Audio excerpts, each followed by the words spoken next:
Novac, 20 zanimljivih činjenica koje niste znali. Činjenica broj 1. Ukoliko imate $10 u džepu, a nemate dugove, bogatiji ste od 25% Amerikanaca. Činjenica broj 2. Prema studiji, ključ sreće je trošenje novca na iskustva, a ne na stvari. Činjenica broj 3. Postoji oko $75 triliona na celoj planeti, a ako bi to ravnomerno raspodelili, svaka osoba bi dobila oko $11.000. Činjenica broj 4. Krv koja se donira se prodaje na tržištu koje vredi oko $4,5 milijardi.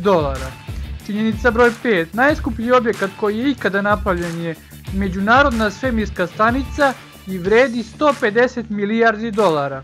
Činjenica broj 6. Poslednje reči Bob Marleya su bile: novac ne može kupiti život. Činjenica broj 7. McDonald's zaradi oko $75 miliona dnevno.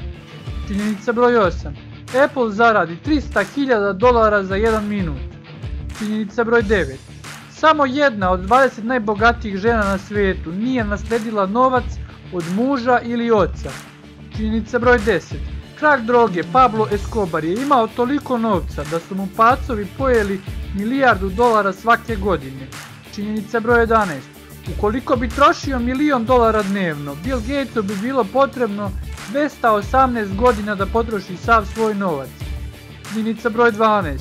Umesto novca, školjke su korišćene širom sveta kao sredstvo plaćanja. Činjenica broj 13. Papirni novac može da transportuje živ virus gripa preko 2 nedelje. Činjenica broj 14. Prema studiji, svađa oko novca je jedan od glavnih razloga razvoda brakova. Činjenica broj 15.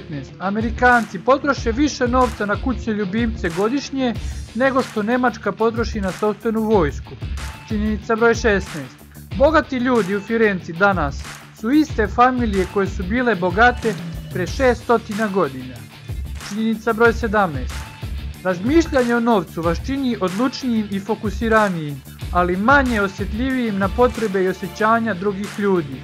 Činjenica broj 18. Prva transakcija Bitcoina je iskorišćena za kupovinu pice u vrednosti od 10.000 Bitcoina koji su kasnije dostigli vrednost na čak $12 miliona.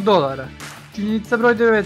Kada ništa ne rade, stanovnici Londona generišu $26 milijardi godišnje. Činjenica broj 20. Prema Svetskoj banci, $1,5 trilion se potroši na mito i korupciju svake godine. Za više videoklipova pretplatite se na kanal Pantopedija.